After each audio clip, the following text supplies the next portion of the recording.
Buenas tardes, queridos participantes. El día de hoy vamos a dar inicio al segundo encuentro del tercer corte. Vamos a empezar compartiendo pantalla.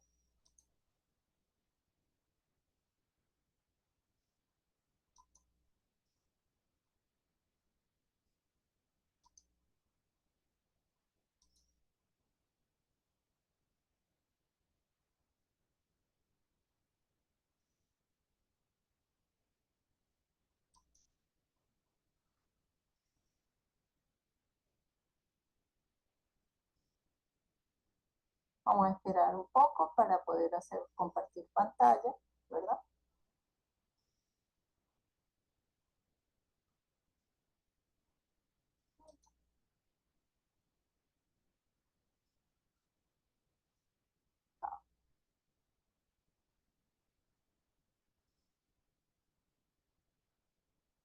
Ya estamos compartiendo pantalla, ¿sí?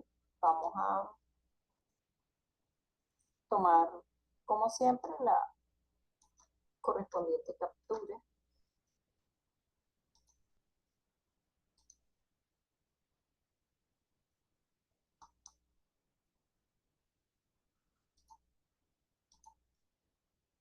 Un segundo, por favor.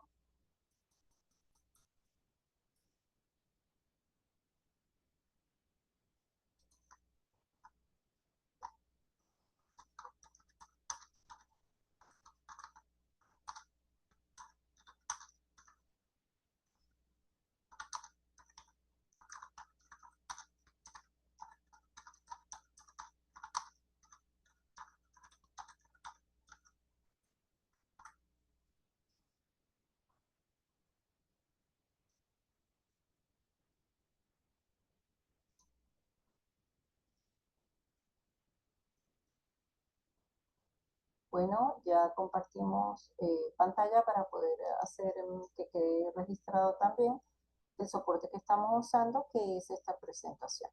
¿Sí? Entonces vamos a esperar. Muy bien. Bueno, el día de hoy vamos a trabajar con la siguiente agenda. Una introducción, hablar de las organizaciones y qué es lo que generan esos cambios, pero sobre la base de eso vamos a hablar de los tipos de organizaciones, de sus estructuras organizativas y su clasificación según la representación gráfica. Luego pasaríamos a hablar de los principios rectores que van a permitir que esas empresas u organizaciones se amolden y tengan crecimiento ante cambios. Por último, vamos a hablar un poco de los diferentes modelos y los procesos que se han venido suscitando en la historia de la humanidad cuando ha habido momentos tales como la Primera Guerra Mundial, la Segunda Guerra Mundial, todos los cambios que se han generado y cómo han ido evolucionando de acuerdo con las diferentes tendencias, modelos que en el momento han servido para una coyuntura específica o para que las empresas continúen su vida útil y salgan a flote. Por último, se va a hacer el cierre. Comenzamos por acá eh, comentando que el tema pues supremamente importante. ¿Por qué? Porque cuando nosotros realizamos todas nuestras actividades cotidianas, de una u otra manera estamos interconectados con diferentes tipos de empresas, como lo había dicho en las clases anteriores. Si nosotros hablamos de Corpoelet, Aguas de Mérida, aquí en Mérida, Corpoelet creo que sí es a nivel nacional, también tenemos el Ministerio de Educación para el Poder Popular, ¿verdad? El Ministerio para el Poder Popular de la Educación, y tenemos muchas otras empresas con las cuales hacemos vida. Ejemplo, los supermercados grandes, también tenemos bodegas, tenemos mercados populares, hay diferentes partes a las cuales acudimos a diario y esto nos va a indicar cuál es la importancia de, como tal, el hecho de que el individuo, que es un sistema como tal social, al unirse junto con otros en comunidades, va a estar inmerso en todas ellas. Ejemplo de ello lo somos nosotros mismos que pertenecemos a un sistema que forma parte del sistema educativo venezolano, como lo es el Instituto Universitario Politécnico Santiago Mariño, quien es una entidad, un ente privado que se encarga de prestar el servicio de la educación de forma formando profesionales para la excelencia, como lo dice claramente su eslogan. Entonces, esto nos indica que estamos inmersos en el mundo de las empresas, de las organizaciones, y que por ende y por tanto es importante conocer un poco más de cómo se puede aplicar los principios de las teorías generales del sistema a este entorno. Y no podemos tampoco dejar de la mano que hay infinidad de cambios que se han venido suscitando a través del tiempo y de cómo cada una de las empresas se ha tenido que amoldar a esos cambios y para ello pues ha tomado decisiones específicas. No olvidemos que en la clase anterior comentábamos que una empresa es un sistema abierto y que se considera abierto porque intercambia tanto materia como energía con su entorno y dentro de él como constitución, en donde sabemos que sus componentes son entrada, proceso y salida, tenemos intercambio de esa materia y energía, ya que los materiales son procesados o son transformados en productos que pueden ser bienes o servicios. Entonces, dentro de esos cambios, como lo podemos ver en esta próxima diapositiva, tenemos uno en el cual la figura me está indicando que el hombre que representa como tal a la empresa con su bien vestido, con su maletín, ¿verdad? Tomó una decisión y ante ese terreno abrupto, es decir, el presentarse en un abismo, él tomó la decisión de saltar porque necesitaba ir al otro lado. Esto lo pudiéramos ver como un cambio, como una evolución. Es decir, las empresas para seguir viviendo, subsistiendo o lograr sus objetivos necesitan tomar decisiones. Y aquí podemos ver que este señor que representa como tal a la empresa, pudiéramos hablar de la parte gerencial, las partes que están en la cima de una estructura organizativa, que lo vamos a ver más adelante, tomó la decisión de saltar para seguir adelante porque su objetivo era llegar al otro extremo. Entonces, aquí podemos ver cómo una organización es una estructura cuyos componentes interactúan creando una relación recíproca que les permite fusionarse como un sistema social.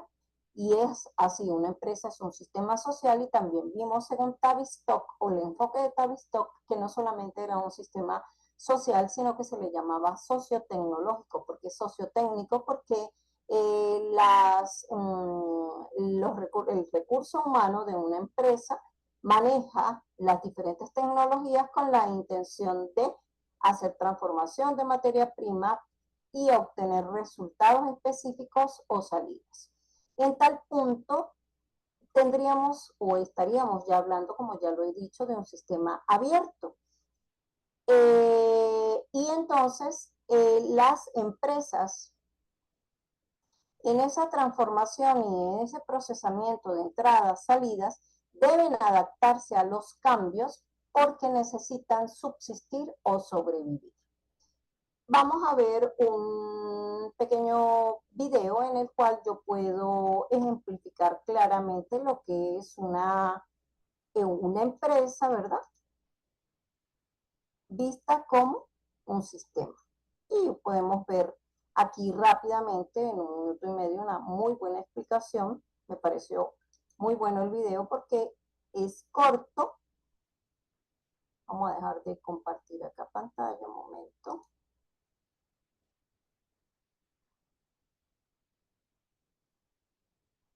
Un segundo.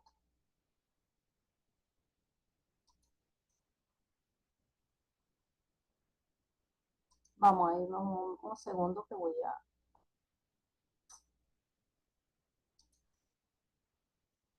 ubicar primero el video.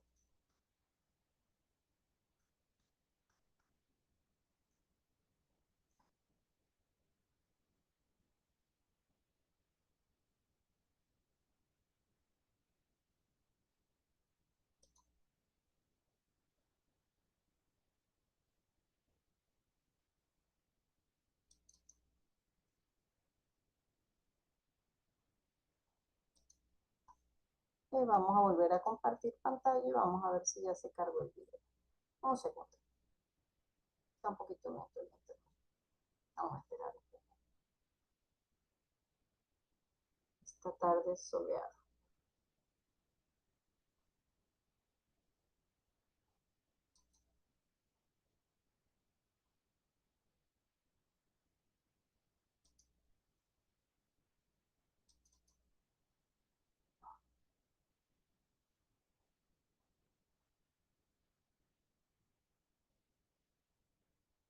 Un segundo.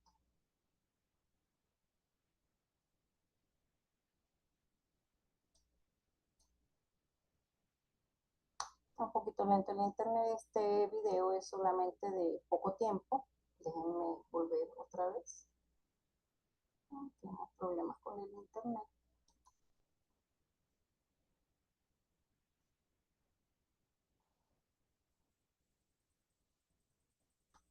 Está un poco lento, vamos a esperar.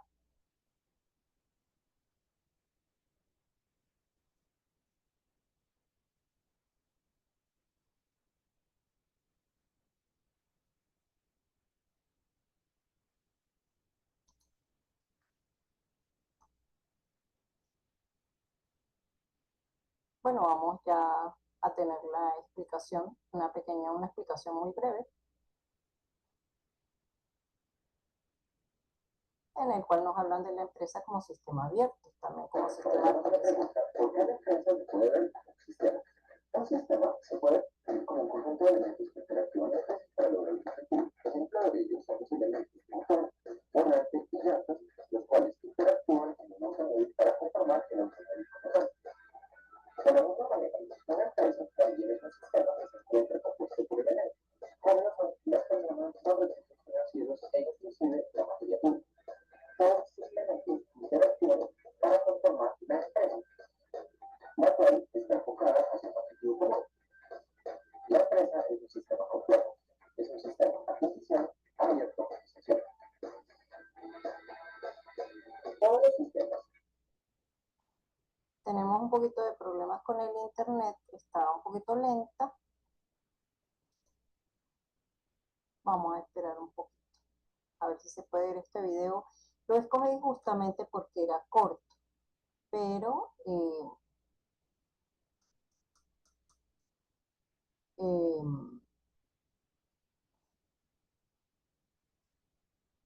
bueno, se lo voy a dejar reseñado ya que hay un poquito de problemas con el internet. Bien, ya está activándose un poquito más. Esperemos un poquito a que termine de cargar.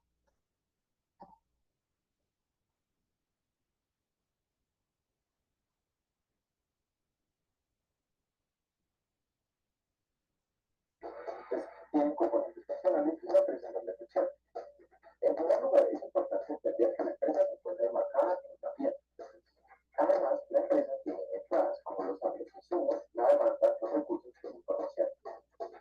Todos estos son procesados por máquinas y individuos para generar salidas como los son los resultados, los productos y servicios de información. Todos estos retroalimentan las entradas con dinero de información. Bueno, el video muy interesante, ¿verdad? Vamos a ver si lo podemos regresar, ya cargó, y lo pudiéramos ver nuevamente. Vamos a verlo nuevamente para que puedan verlo completo. Ejemplo de ello son los elementos motor, volante y llantas, los cuales interactúan en un automóvil para conformar el automóvil como tal. De la misma manera, una empresa también es un sistema que se encuentra compuesto por elementos, como son las personas, los recursos financieros e inclusive la materia prima. Todos estos elementos interactúan para conformar la empresa, la cual está enfocada hacia un objetivo común. La empresa es un sistema complejo, es un sistema artificial, abierto y social. Todos los sistemas tienen componentes personales y una presión de función. En primer lugar, es importante entender que la empresa se encuentra enmarcada en una piel. Además, la empresa tiene entradas como los hábitos insumos, la demanda, los recursos y la información. Todos estos son procesados por máquinas y individuos para generar salidas, cómo les fue los resultados, los productos, los servicios y la información. Todos estos retroalimentan las entradas con dinero de información. Bueno, eso era lo que les quería transmitir. Vamos a volver a compartir pantalla para volver a nuestras diapositivas y poder continuar con la explicación. Entonces, este video es muy interesante porque nos habla con lo que decía anteriormente, que una empresa se podía ver como un sistema social, como un sistema abierto. A la vez se habla de artificial, pues, porque no es creación natural, sino que se unieron varias personas para poder conformarla y de hecho tiene estructura, bases y eso fue construido como tal por el hombre. Pero quien, su personal, si es un sistema social, es un sistema humano, digámoslo así. Entonces podemos también hablar de que todos estos cambios han generado que nosotros podamos ver las organizaciones desde diferentes puntos de vista, como por ejemplo organizaciones que son funcionales, que según Taylor, ¿verdad? Indicaba que la intención de dividir una organización como tal es que de este punto de vista, desde sus funciones, porque valga la redundancia, hay una subdivisión del trabajo, de las funciones que cada quien realiza, y de esta manera, desde el gerente hasta el obrero, la intención es que realicen el menor número de tareas. Este tipo de organización tiene ventajas y desventajas, como lo pueden ver. Entre las ventajas está la maximización de la especialización, porque una persona de tanto repetir y repetir una misma tarea, se hace, digamos, su experiencia lo hace especialista como tal. Vamos a poner un ejemplo, si estamos hablando de un restaurante, bueno, la señora es especialista en hacer empanadas de carne mechada, o arepas de harina de trigo, la masa le queda excelente, perfecta. Ella se especializó en hacer arepas de harina de trigo y así sucesivamente. En cuanto a las otras ventajas, tenemos que hay una mejor supervisión y que hay una separación de funciones y como ustedes pueden ver, se observan diferentes cargos, diferentes puestos o posiciones.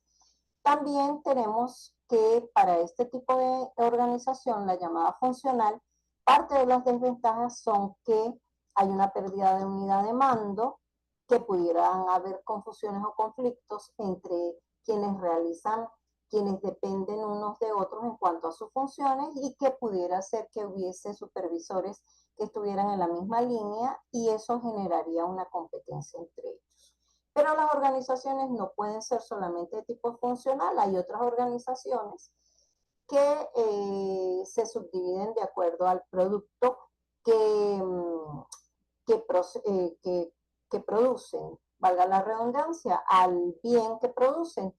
Aquí les coloqué un ejemplo, tenemos una subdivisión de esta empresa sobre la base de ingeniería y construcción, infraestructura, bien mueble y servicios técnicos. Entonces quiere decir que los empleados que están relacionados con la parte de ingeniería y construcción están en un mismo departamento y así sucesivamente con los otros. Pero estos dos tipos de organizaciones, tanto la por producto o división, así como la funcional, se pueden fusionar en una sola, que es la organización matricial, que es la combinada de estas dos anteriores. En este caso, existe un gerente funcional a cargo de las labores inherentes al departamento, con una sobreposición de un gerente de proyecto, que es el responsable de los resultados y los objetivos de dicho proyecto, y en general es un sistema de mando múltiple en el cual pudiéramos observar que hay dos jefes. Como se ve aquí, ¿verdad? Que hay un gerente de proyecto, acá hay un gerente en esta rama y acá hay un gerente en la otra rama, pero ellos dos dependen de quién? Del gerente de proyecto. Podemos ver, además de lo anterior, que las organizaciones presentan una estructura organizacional o lo que llamamos o conocemos como organigramas.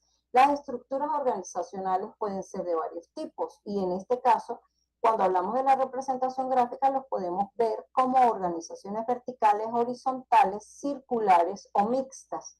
En este caso, en la primera diapositiva que estamos mostrando, observamos que las estructuras organizacionales a nivel vertical presentan su línea de mando es como si fuera una pirámide, y la línea de mando de mayor jerarquía o el puesto de mayor jerarquía está en la cima y el de menor jerarquía está en la base de la pirámide. En cuanto a las organizaciones horizontales, su forma se pudiera decir que es achatada o aplanada o plana, y allí digamos, el nivel de mando va de izquierda a derecha. Si nos ponemos a comparar las dos tipos de organizaciones, en la vertical se toman las decisiones, son tomadas por los niveles que están en las más altas posiciones, y en cambio en la organización horizontal hay más autonomía, hay más libertad para toma de decisiones. Estas son algunas de las características que tienen este tipo de empresas, pero pasamos a aquellas que tienen forma circular, en donde solamente vamos a ver dos jerarquías, la central y la que se ubica alrededor de ellos, en donde hay un jefe que es el central y tenemos diferentes tipos de departamentos. Pero a su vez también tenemos las llamadas organizaciones mixtas, que presentan básicamente la forma de tanto organizaciones verticales como horizontales. Aparte de lo anterior, podemos ver que dentro de los diferentes cambios que se han suscitado a nivel organizacional, necesitamos que esas empresas continúen, que tengan larga vida. Entonces, ¿qué es necesario para ello? Para que esas empresas crezcan y se adapten, pues tenemos la aplicación y el conocimiento de estos 9 principios que están aquí, como son objetivo, especialización, jerarquía, paridad de autoridad y responsabilidad, unidad de mando, difusión, amplitud o tramo de control, coordinación y continuidad. En cuanto al objetivo, sabemos muy bien que toda empresa, toda organización, todo departamento necesita saber cuál es el objetivo.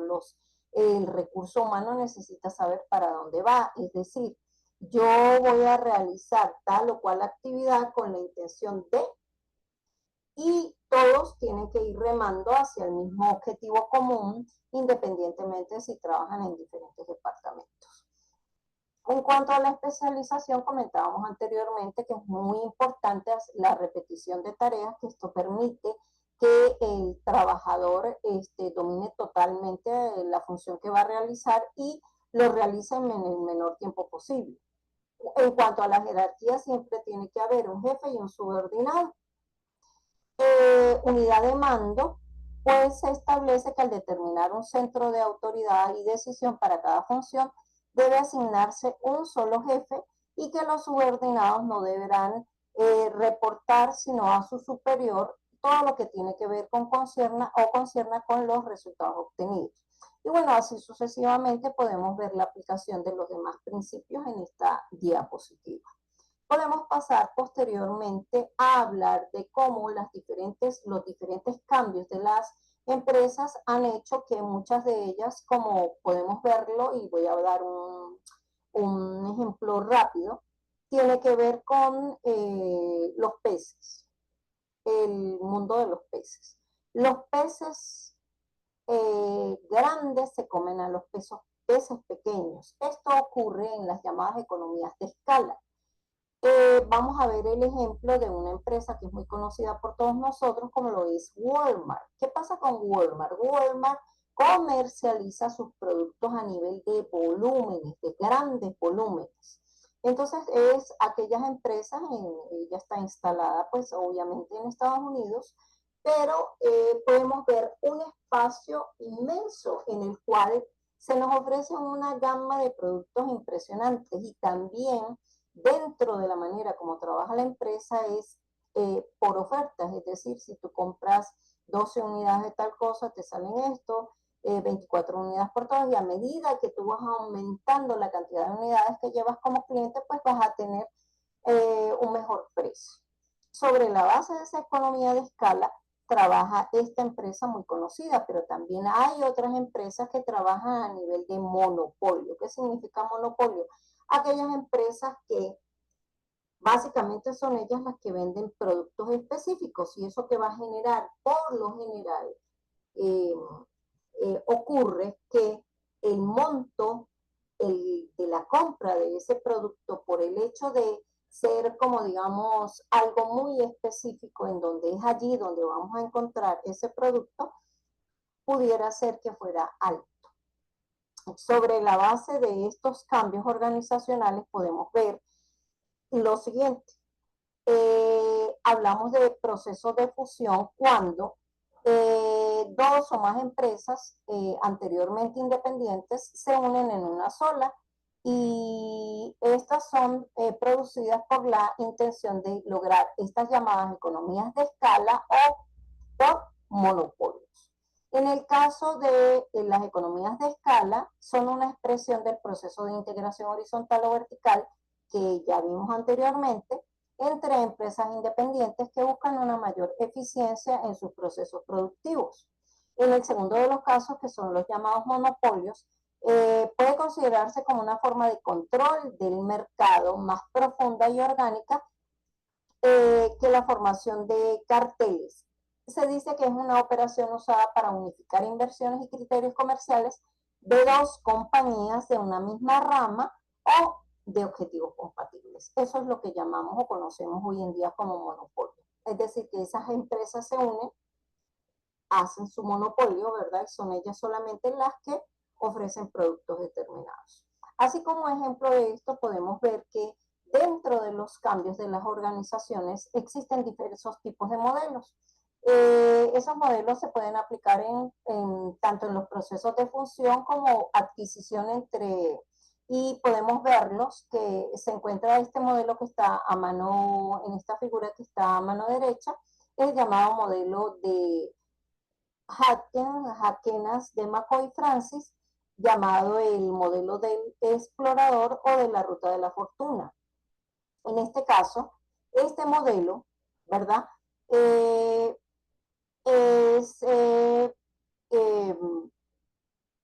aquel en el cual las nuevas adquisiciones se integran con la empresa matriz, ¿no? Porque recuerden que estamos hablando de procesos de fusión, es decir, de uniones. Entonces, ¿qué va a pasar con este tipo de modelo? Hay 4 etapas que son aquellas previas a la adquisición, aquellas en las cuales se establecen las bases, luego se integra rápidamente y por último se realiza el proceso de asimilación. El modelo racionalista de las adquisiciones basado en la evaluación directa de los aspectos económicos también es otro que se utiliza además de la rueda de la fortuna. También se indica aquí que se calcula el potencial de creación de valor con base en dicha evaluación. Y el modelo, también llamado de las 7 fases, indica que es mucho más que una simple identificación de un candidato atractivo a la negociación de un acuerdo, considerando que el trabajo duro comienza luego si se cierra el trato. Entonces, estas 7 fases a considerar son básicamente las siguientes: planificación estratégica, organización, búsqueda, análisis y oferta, negociación y cierre, y transición e integración. ¿A qué me he querido referir con este párrafo que he leído? Que existen diferentes modelos, que está el del explorador o de la rueda de la fortuna, el cual tiene 4 fases, pero también hay otros modelos, que es el modelo racionalista. También se encuentra aquí el modelo de las 7 fases, que son las que acabo de leer. Hay diferentes tipos de modelos y de hecho concluimos en decir que a nivel de la historia se creó también, se le dio muchísima importancia a la parte del liderazgo y el cambio organizacional. Pero posterior a ello, después de la Segunda Guerra Mundial, se creó la teoría de la contingencia, en la cual se decía claramente que no había principios como tal universales y que lo que un modelo pudiera sugerir específico que se empleara para una empresa pudiera hacer que no funcionara para otra. Por eso se hablaba de que no existían principios como tal universales. Pero se fue avanzando y dentro de esos avances que hubo y esos diferentes cambios, se pudieron comenzar a clasificar los procesos empresariales como procesos rectores, que son aquellos que son realizados por los gerentes, aquellos de gestión operativa, que son los que realizan los supervisores de un área específica, porque me habla de operatividad, ya me habla de realización de actividades como tal. Los financieros, que básicamente tienen que ver con la parte de tesorería, con la parte en donde necesitamos capital para comprar materia prima, para pagar alquiler, para pagar materia prima, como dije, también empleados, transporte pudiera ser, gastos de transporte, entre otros. Pero hay otro tipo de procesos que se dan a nivel de organización, que son los administrativos, en los cuales interviene el funcionamiento de los administradores y los contadores. Bastando solo esto, no son los únicos cambios. Posteriormente a esto, a todo lo anteriormente dicho por mí, empezó a hablarse de la gerencia de proyectos. Se ve un proyecto como a mediados del siglo XX se empezó a hablar de proyectos. Entonces, cuando se habló de esto, se emplearon modelos matemáticos como el PER-CPM. El PER es una técnica para evaluar y revisar programas desarrollados por la Marina, y el CPM es un método de ruta crítica desarrollado por Dupont y Remington Rand para manejar proyectos de mantenimiento de plantas.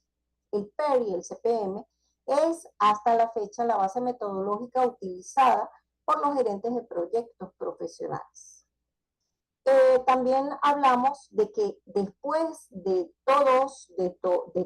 del uso de este tipo de herramientas, y de hecho lo coloqué porque cuando ustedes vean investigación de operaciones, es probable que les hablen del método de la ruta crítica. Es muy importante que una empresa sea efectiva, y eso implica que sea tanto eficaz como eficiente. Eso implica logro de objetivos con el mínimo de recursos. Por lo tanto, en la materia de investigación de operaciones van a poder tomar en consideración cómo se aplica a nivel matemático este tipo de métodos que van a permitir a la parte gerencial tomar decisiones. Además de este tipo de modelos o de enfoques, también está el Six Sigma, que es un método orientado a la información para resolver problemas y mejorar los procesos. Básicamente se concentra en lo más importante para los clientes, dando como resultado un mejor desempeño y mayor rentabilidad. Consta de 5 fases fundamentales, que son las principales: definir el proyecto, los proyectos, también sus objetivos y los ¿qué le voy a entregar a los clientes? Los entregables a los clientes, tanto internos como externos, es decir, qué productos, qué mercancía le voy a entregar. Por otro lado, es muy importante que se mida el rendimiento actual del proceso que se lleva a cabo para poder satisfacer al cliente.